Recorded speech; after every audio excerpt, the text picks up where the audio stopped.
7 years now, 6 to 7 years now, activists have been reacting to the existing atrocities, trying to do something about the existing policies.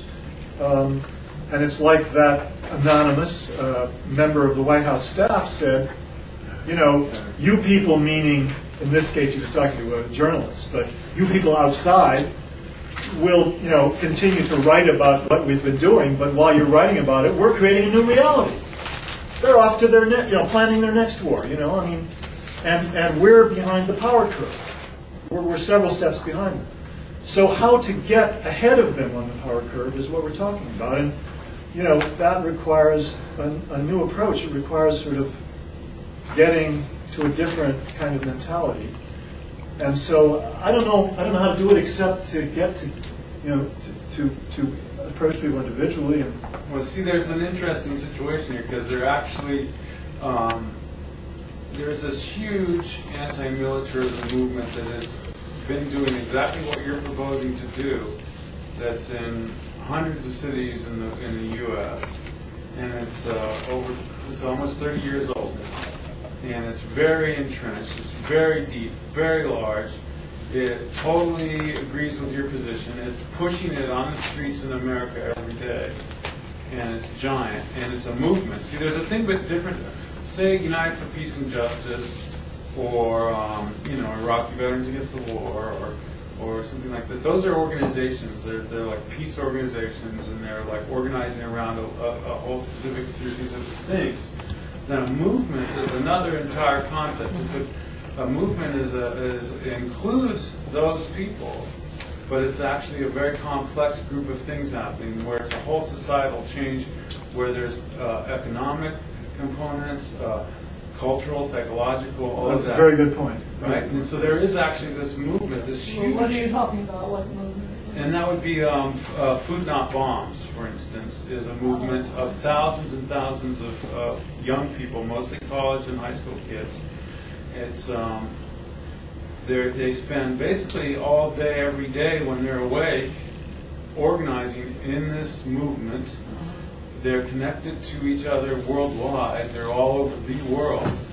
And that's all they do is eat and sleep, nothing but addressing this exact issue.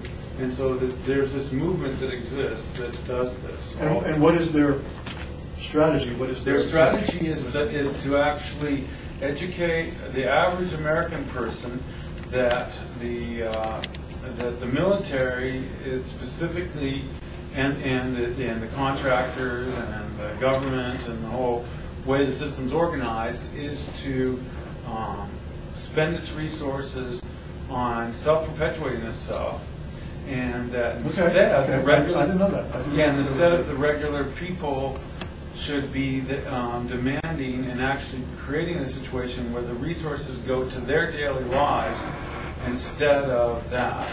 That's why the Pentagon approached us in the last couple of weeks to work with us, because they're freaking out about the Iran war. So they came to us after their analysis and said, we have to deal with you people, because obviously this is crashing and it's really an ugly situation. So you're part of the Food Not Guns? Food Not Bombs, yeah, I'm one of the original founders. And did you mean Iran war, or did you mean Iraq war? The Iran war. They're saying they come to us. The pending Iran war. Yeah, the Pentagon officials came to us saying, "Look, this is out of control." The Bush administration, the people that we have a difference of opinion with a lot of the people in the leadership of the Joint Chiefs of Staff right now. We need to start. Without revealing any name or position, I mean, was this a military person, or was these are all military people? I'm having a meeting with them on Monday. Wow. Tuesday, the 27th. In D.C.? In D.C. Yeah. Okay. They came to my office and said, "Look, we need to meet with you. This is like a crisis. We want to we need to get your movement to start working in harmony with our ideas. We're going to try to work with you because we really need to. We're looking for a mass movement. You're the mass movement. Let's do it." So now we're doing Great. What did they convey their notion about what is likely to happen? Or they're very concerned that the United States will nuke Iran, And before the end of the Bush administration. Correct, and that they'll bring total economic chaos to the world, and that it could escalate into a third world war using that Russia and China might get into the picture. Certainly Israel would be in the picture. There could be a lot of nukes, a lot of radiation, a lot of catastrophe. A lot of nukes spells a lot of trouble. Yep, and a lot of economic crises, no oil, starvation, mass starvation, that kind of thing. That's what they're talking about, and they need to get a movement. They need a movement out there. There's a movement. They found a movement. They did research. They spied on us. They knew what we did. They knew who we were. So then they came to us and said, "Okay, you're the people." Are they relatively secretive, or how open are they? I mean, they're pretty open. They have this one organization that they work through called Planning for Peace, and they could not find. And they did research. They looked at United for Peace and Justice. They looked at other organizations. They decided to come to us. Are they suggesting that they want you to then reach out and I mean, I guess this is you don't know. Well, we're going to have this. They've done one PowerPoint presentation to us about how. See, this is the core group that planned the Desert Storm, and they planned the shock and awe of the current war. And Really? afterwards, they left and said, "Well, this is not right. What's gone on with?" After shock and awe, they said, "No, this was a failure. We need to do something." They started this organization of the people that. So the people that they said, we could plan shock and awe, we planned Desert Storm, we need to plan the peace, because this is just not going the right direction. Are they people who left they were Pentagon people? Some are in it and some have left. They're like a combination. Are they uniformed? Or? Some are uniformed and some are not. Well, we want to follow this one closely, obviously. Absolutely. Can you tell us a bit more about Food Not Bombs? Yeah, Food Not Bombs started in 1980 in Cambridge, Massachusetts, and we had a collective there that just worked in the Boston, New York, D.C. area, but out of Boston. And what we did was collect food and cook it and feed people on the streets, and then deliver raw food to housing projects and daycare centers and battered women's shelters. And with a concept of developing deep personal relationships with all the people we were getting food from and giving food to. And the basic focus was to talk to mainstream Americans or mainstream people wherever you were. Because our understanding was that what we were seeing in the peace movement was that it wasn't really a movement, and it wasn't really talking to the community. It was just talking to other peace activists. That's all that was happening. So we thought, well, we better come up with a strategy of just reaching everyday people and developing a personal trust and bond with them, and keeping the message simple: food, not bombs. So it was our slogan. And we also wanted to develop a new way of making decisions. So we wrote a book called On Conflict and Consensus, and how to make decisions using formal consensus, which is how each of our chapters works. And that each chapter would be autonomous, and it would be based upon a number of things. One of them was like nonviolence. The food is always vegetarian. There's a whole series of reasons why that's true, and including like the food safety issues and stuff, because you wanted to do it without money, and you wanted to get in a position of steam tables and refrigeration and stuff like that, and you wanted to feed as many people as cheaply as possible, and so on. And then we also make decisions. The no leadership, that is a non-hierarchical, horizontal-based movement, and that's of course the key to as to why it's a movement as opposed to an organization. And then that it would be that the food would be given away for free without restriction to anyone that wanted it. And then out of that, so then that happened for basically out of Boston for 8 years. And then I started a second group as well in San Francisco. And this time I wrote down how I started the group in the collective in San Francisco. And then we ended up getting arrested about 8 months into it in San Francisco. 9 of us were arrested for serving food without a permit. We'd requested a permit in July 16th, but on August 15th they busted us. And you're supposed to have a restaurant permit? No, just a land use permit, and we tried to get because it's like, we just were trying to get permission to serve food in the park.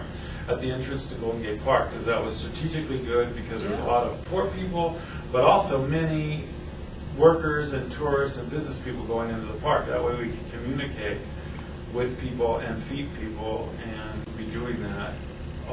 Again, the arrests escalated till there was like over 100 arrests by the end of the month, and people started writing us from all over the world asking how they could start a Food Not Bombs. So the notes I took, I made into a flyer called 7 Steps to Starting a Food Not Bombs, and we started getting groups started in other towns.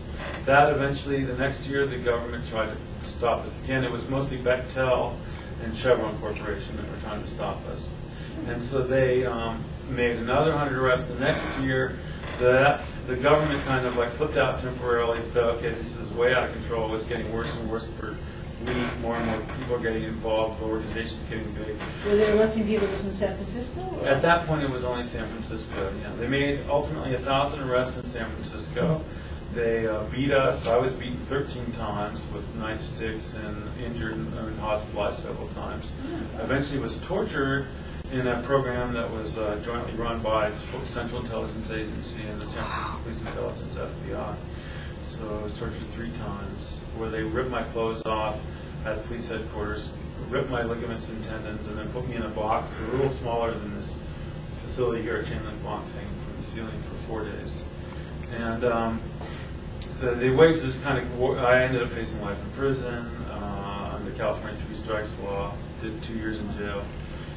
But by now, this developed into this huge movement of, so now we're in like way over 1,000 cities. It might be 3,000 cities. We don't really know. In this country? In the world. In the world. Yeah, it's in all continents of the world, except for Antarctica. We tried to do Antarctica, but the penguins weren't. Well, Raytheon Missile Systems told the guy he'd be fired if he tried it. So that ended that situation. And so now, like we'll be, tomorrow is our 28th anniversary.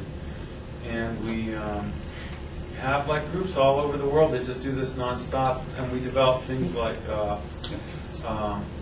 Food Not Lawns, which is now happening to grow food in hundreds of cities. Food Not Lawns. Yeah. Food Not Lawns, I like that. Yeah, and we have Bikes Not Bombs. We have, we started a thing called Indie Media in '95, which is a worldwide web-based media service that has radio, text, and video and photography. And then we have also, we did free radio. We started 400 FM radio stations in the United States on licensed kilowatt FM radio stations.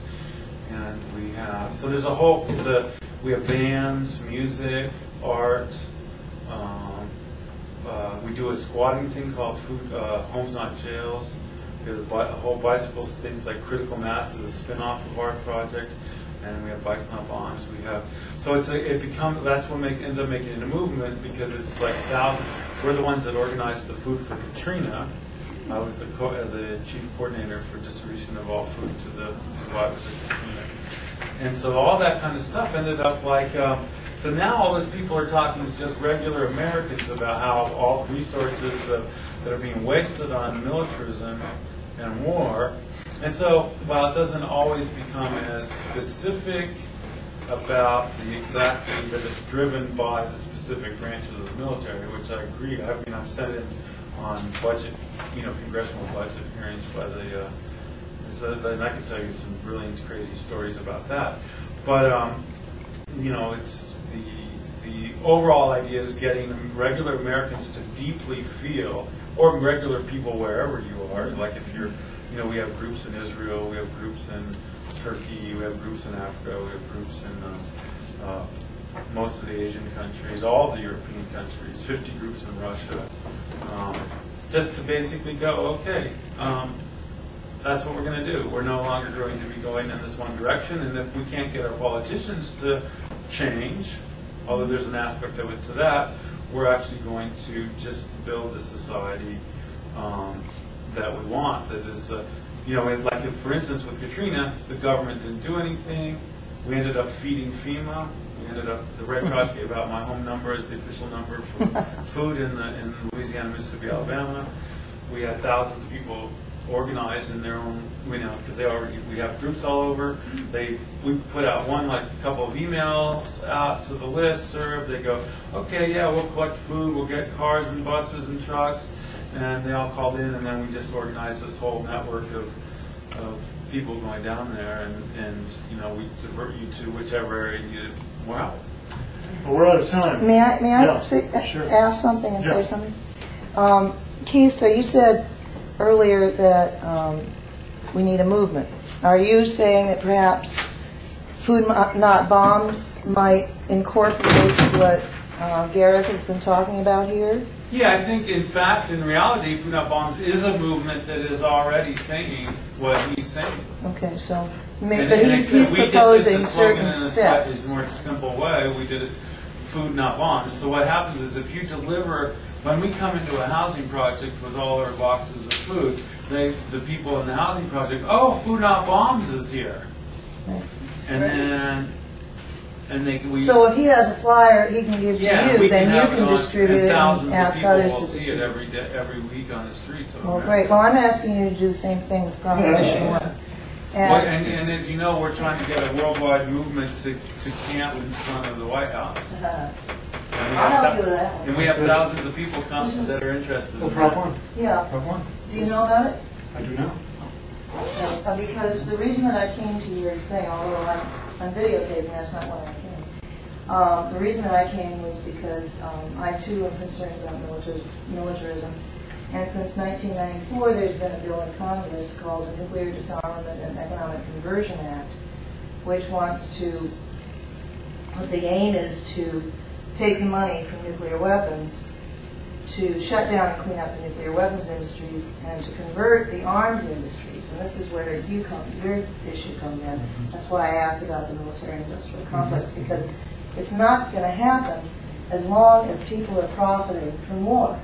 And the conversion isn't going to happen until we give them something else to spend their time and money and make money on. And so we're suggesting that alternative energy, non-nuclear, non-fossil fuel energy is the big industry. It's like the auto industry in the early 1900s.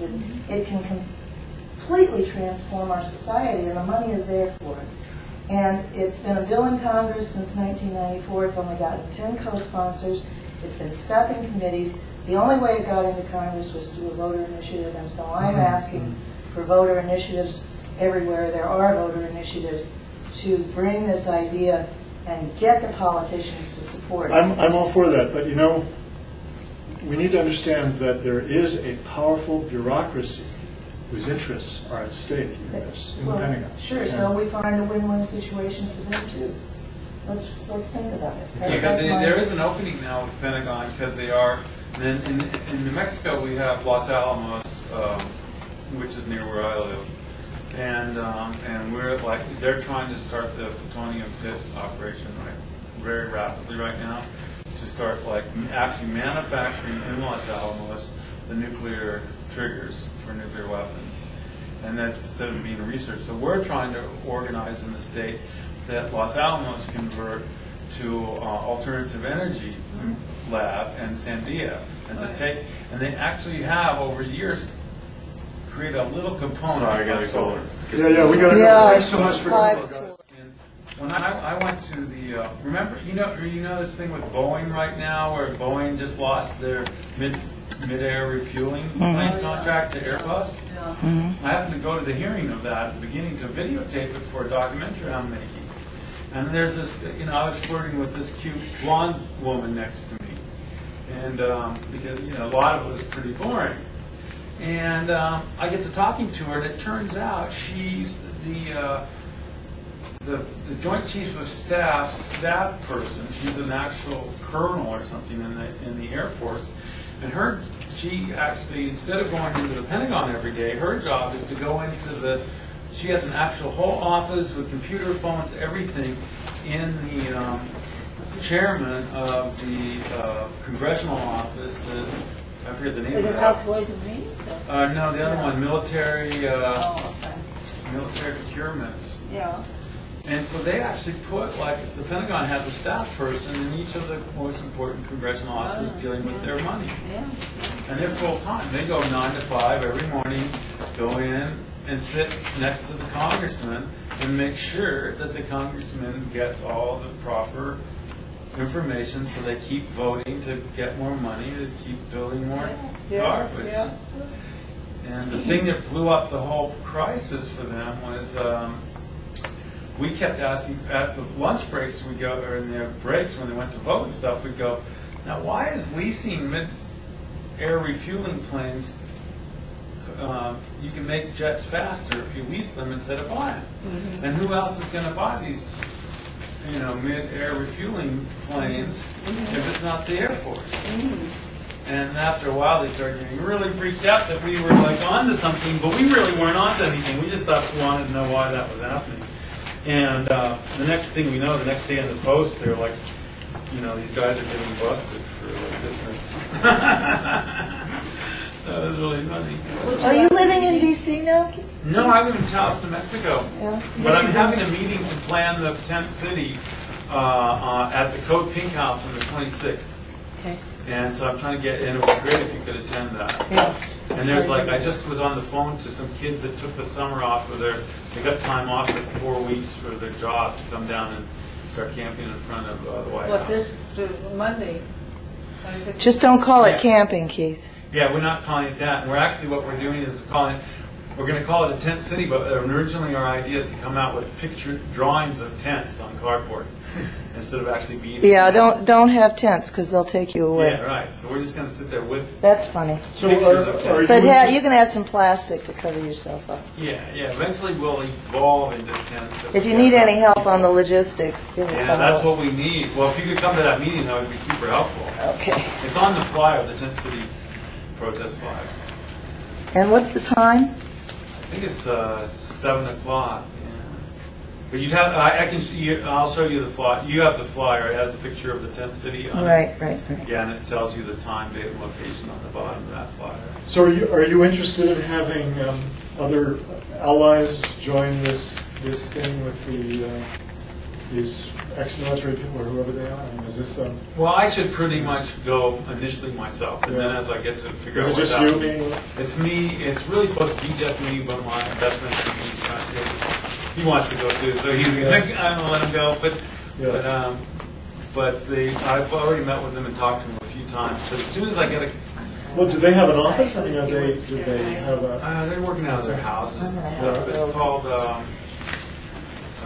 if you just Google Planning for Peace, you'll find their blogs and their website. Okay, yeah, good. Well, that's what I was wondering. And there's some aspects of their project that need a lot of work. But see, they know the computer programs for how to plan for a war. They've developed them, they made them, and they use them, and they plan for all these wars. So they're trying to take that computer program and plug in instead peace. And the problem is they don't know what it's like. Peace, what is that now? Yeah, war is a more finite thing than peace. Peace is a more complex. All I read in the press is peace is not what peace is not, never what peace is. Yeah, right. And Peace so is more than the absence of wars. It Yeah. hasn't Somebody said law that. and order Somebody said that. Right. and Yeah. government. yeah, so that whole thing has got to come about. It's going to be quite fascinating to see how we can. But the reality is they are freaking out. As you know, Admiral Fallon resigned, Yes. and there's a really amazing letter on Common Dreams now by a Labor government. freedom government. So there's like this whole thing going on with that. And these people are kind of part of this whole kind of situation where they're freaking out that the Third World War would not be one of the more survivable, sustainable wars. No, definitely not. And this is being triggered by the threat on Iran. Right. This is by the continual efforts to attack Iran. Yeah. As you know, we've done like dozens of bombings in Iran.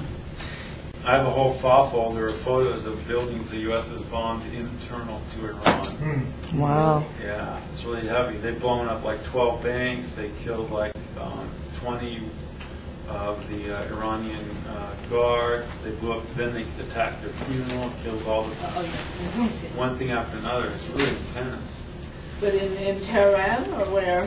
Throughout, they they just took out a mosque about 40 miles outside of Tehran. And I have friends that just came back from Iran, and they're freaking out. They were like, wow, this is really on the verge of a major catastrophe. And you know, like 2 Thursdays ago, the PT boats attacked the U.S. fleet. Oh, yeah.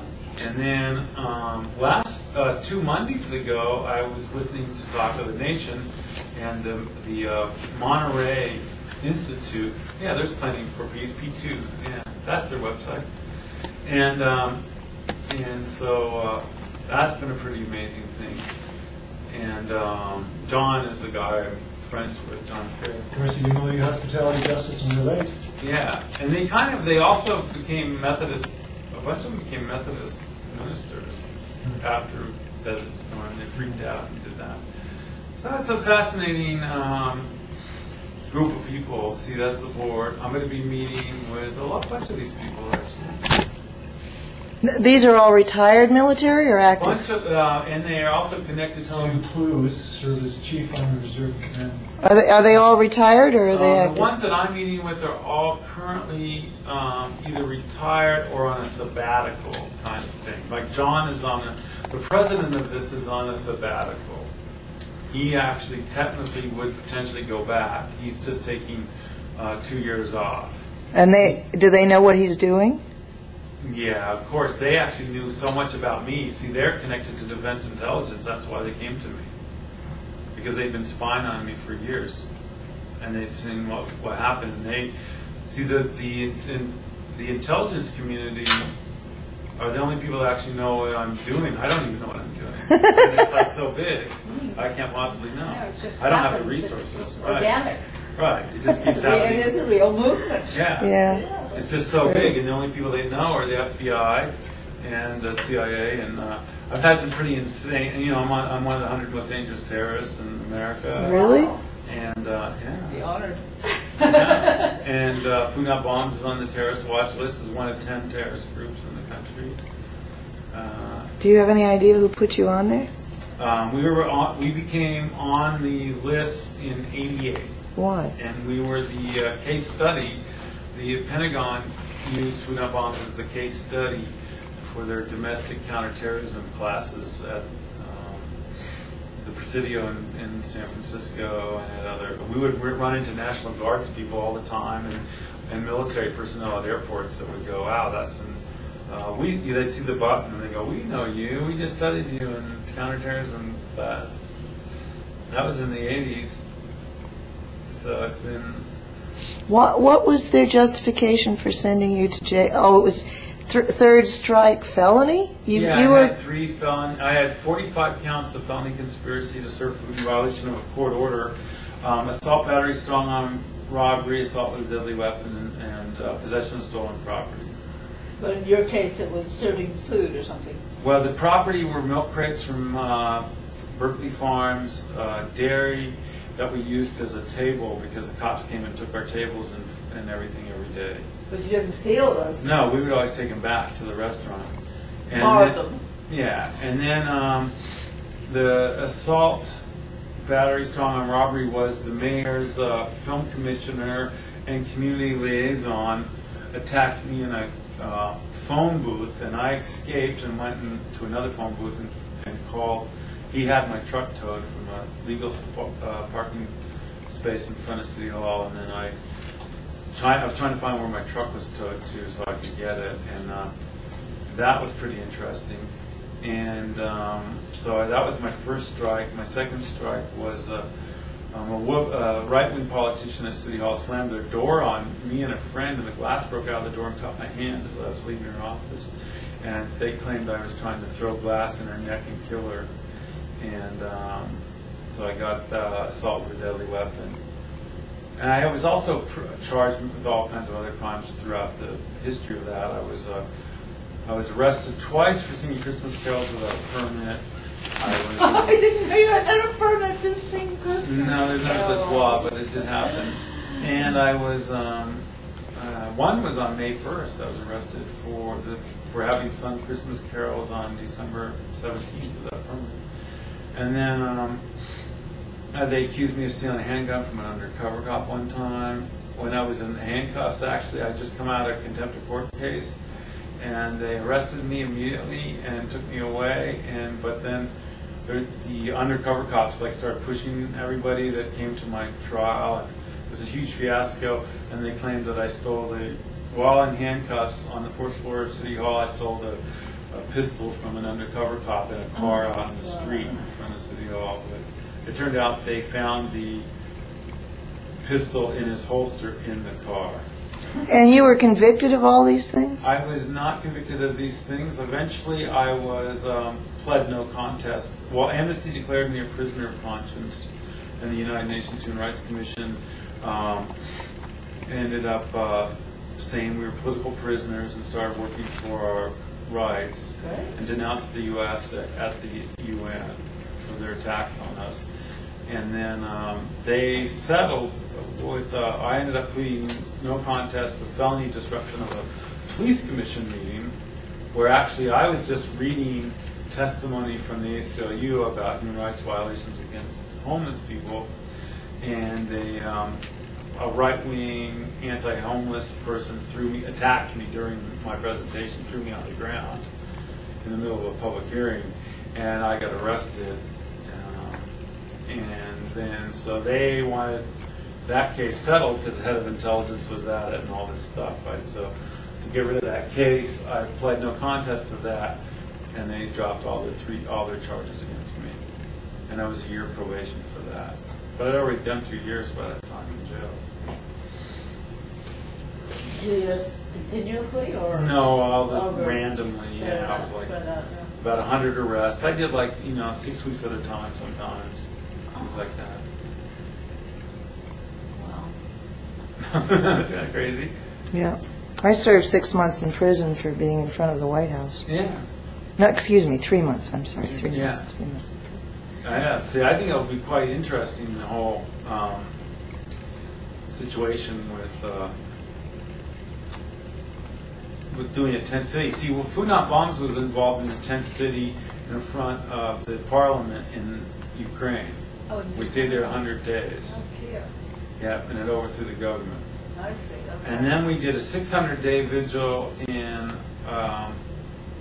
Bosnia-Herzegovina Park in Sarajevo.